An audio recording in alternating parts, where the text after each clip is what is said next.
So good morning. Today is... Dapat wag mo sabihin. Ay, wag mo lang sabihin date kasi absent nga pala itong kasama namin. So, okay. Take two. Ayun na, nahihiya ako. May tao. Joke lang. Currently 6:30 a.m. Papunta kami ngayon sa Macton Bridge. Kasi doon yung mga... nangingisda. Nadami nagpipishing na beginners na nakita namin last time. So, Bibili lang namin kagabi, guys. kaya nga, Pag walang nahuli ito, babalik na lang namin.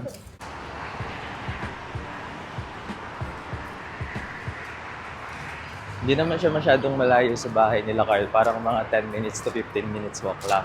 Pero usually kasi gina-jogging namin to yung routine namin. Parang diretso muna kami sa St. Mary, tapos after namin, punto kami doon sa may bridge na yun.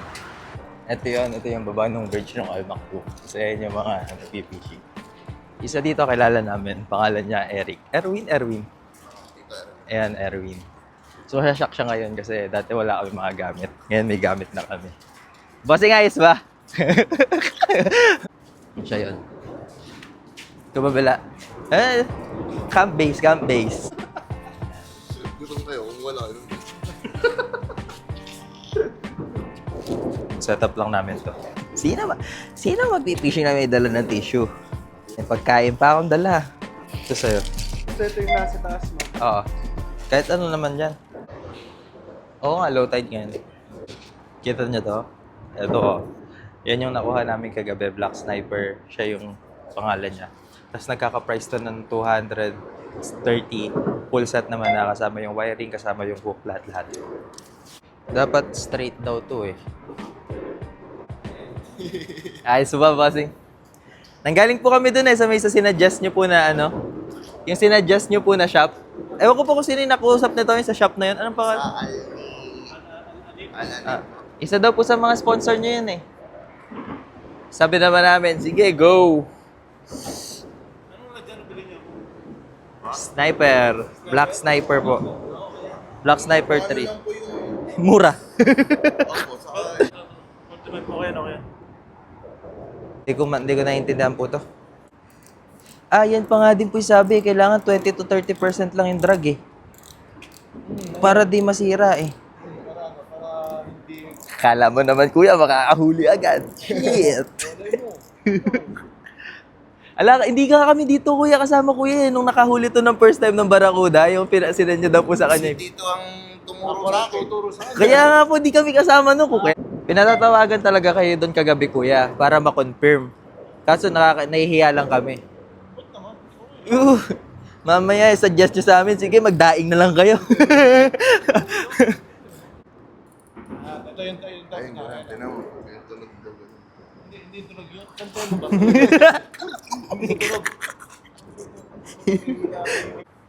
So, bali pa repairs ka ng rod. Ayos sa ibig ko. Ang gusto ko nga lang pong bilhin yung Tigo 100, ayaw pumayag. Oo, ganyan. Para hindi yung ano. Kung ano ito? Kanina po. Kami, isang oras namin ginawa yan, kuya, huwag mong lalaitin yan. Po? Hindi po. Ay, isang oras yan, kuya. Nire-ready niya na yun sa kanya. Bro, na yun sa'yo. Shit, aside ng pagkakaano kanina. Kaya yung reason bakit gusto kong pumunta dito agad kasi sila na magse-set up. Medyo okay na yun sa akin at sakay sa kanila. Sila na yung nag-set up ng mga hindi namin alam yung setup. Tapos ito yung naging ending niya. And siya. Matino naman siya. Kasi kung kami na naman ang nag-setup na to sa bahay, ano na naman to? Abutin na naman kami ng kung ano-anong oras na to. Pero okay naman ako. Maganda yung pag-aatali ng lahat sa ano.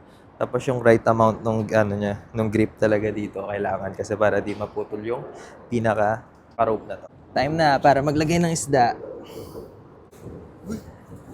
Okay lang ba? May mag-awa ka ng nipple shit na... Pero nandito na ako, 280 to.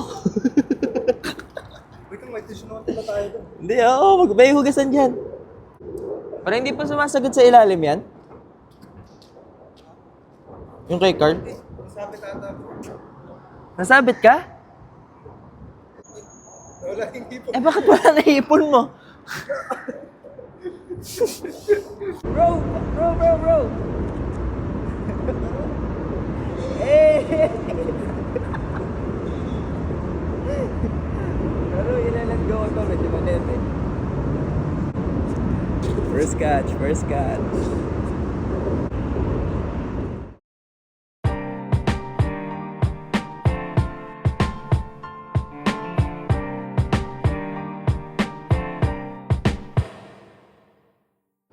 Yan, so far yan yung pinakamalaki namin nakuha. Tapos yung isa purong mini-mini lang. Oops! Okay, lagay mo na. Bro, kamusta?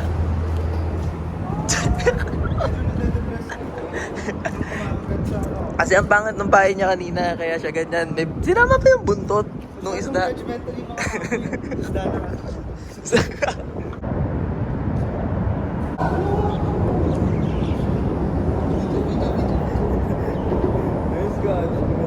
Kami kinakain niya yan. Beans, 3 to 4 grams lang yan. Sa tubig. Yan yung dala namin. Sa itong basket na yan. Kasi Carl, di pa rin sumusuko. Pero yan yung nakuha namin. Oh. Madami-dami naman siya. Oh, sabi ni Kuya, pirito daw to. Sheesh. Ah. So ayun na nga, yung first time namin, hindi naman siya sobrang sama. Kumbaga, okay pa din naman siya kasi meron kami nakuha, kaya lang maliliit lang. Pero okay lang. Sakto lang din naman. Literal na babalan to ng bridge. Ito yung bridge ng Mactum. Tapos, wala ko sa inyo ginagawa nila Leo ngayon. Anong gagawin natin? Matutulog? Kain taas ko. Wait, tas tulog. Sayang. Kasi ano na dun, oh. It's already 11. 10. 11 na? Oo, gago 11 na. Nag-start kami pumunta dito. Ano oras tayo umalis ng bahay? 6 no? Tapos 11 na. 5 hours na kami dito. Di namin namamalaya yung oras. Tapos ito, binaliktad niya yung ano niya. Yung payo niya ngayon. Naubos lang nila yung isda. Tapos bounce na din kami. Uwi na din kami. Super okay naman. Ha? Hindi na tayo inom. Madalang na lang yan. Pero ayan, ano na din 11 na, wala na din maraming tao dito ngayon. Halos kami-kami na lang. Tapos pailan-ilan. Pero kanina, ang dami dun sa gawin na yun. Tapos ang dami din dito. Tapos weekdays din kasi ngayon, hindi naman weekend. Pero pagka weekends, grabe. Ang dami dito. Saka ano din kasi, season din ng fishing. Malamig na ngayon. Tawag na ng tanghali, tapos ngayon pa lang kami pauwi. Diba, nakasakto naman kami 6 hours.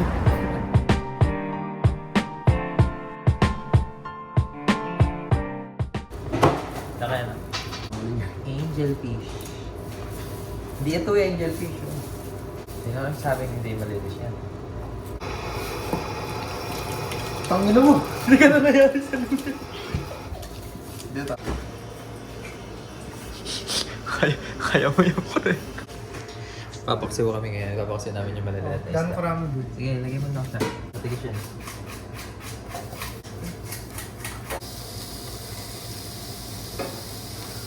Tapos sila naliligo na. Gago! Hindi nyo pa ito binalik sa ano, kawawa naman. Hindi, pirito na. Nakaliskisan na. Huwag ka nang maano dyan. Huwag ka nang mag-sorry. Ano mo yung buha nga pa niya? Diba? Ito yung paksiw. Pre, galingan mo pag pirito niya na. Dapat, sinabi daw niya yung technique, dapat masaya. Ay, naku pala. Sabre, yan namin doon. May matcha at saka na drinks. Pero tatansyahin na lang namin kung gaano kadami lalagyan namin. Tapos pag okay na, lagyan mo honey. Gano'ng karami nilalagay? Okay, lagyan mo lahat. Sige. Diabetes. Uy, may honey daw yung ano, parang nakaka-high daw. Yun yung gusto kong matry. Ayaw mo lang ano, diba? Ha?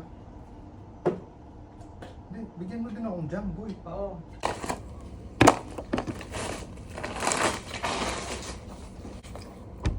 Meron dyan dalawang option. Ito milk, tapos ito coconut milk. Yung usually na ginagawa namin sa may milk, merong strawberry na jam. Ito daw gusto i-try ni Leo ngayon. Pero yung sa akin dito gagawin ko yung coconut yung gagamitin ko sa akin. Shit. Tapos si Carl bahala na siya mag-decide ng kanya. Ganyan karami milk, tapos kahit konti yung matcha malasa. Ito na lang.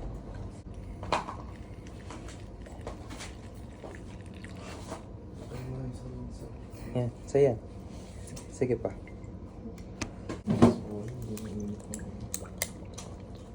Coconut milk tuloy. Coconut milk ako ng coconut milk. Coconut water pala. Sorry guys. Harap.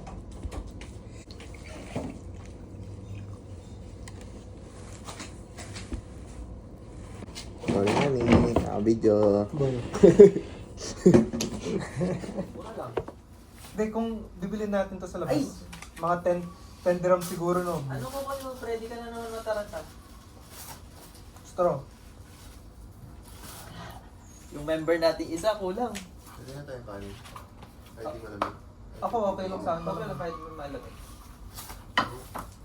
Alam mo ba, lagi nila, di ba usually sila talaga nagluluto.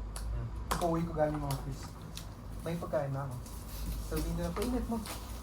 Diretso ko Mainit? Hindi, diretso ko nang kinakain. Pag ano, pag meron kami.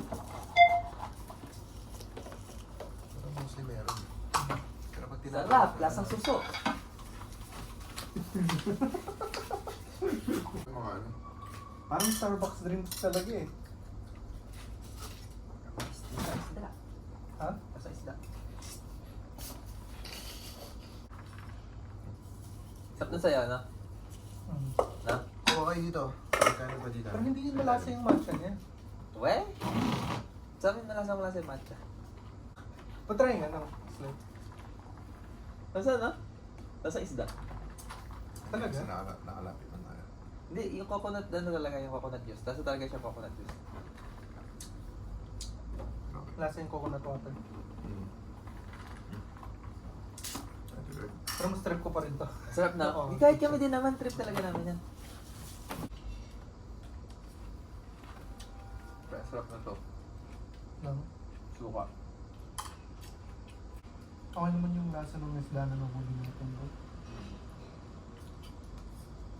Thanks for watching. Please subscribe.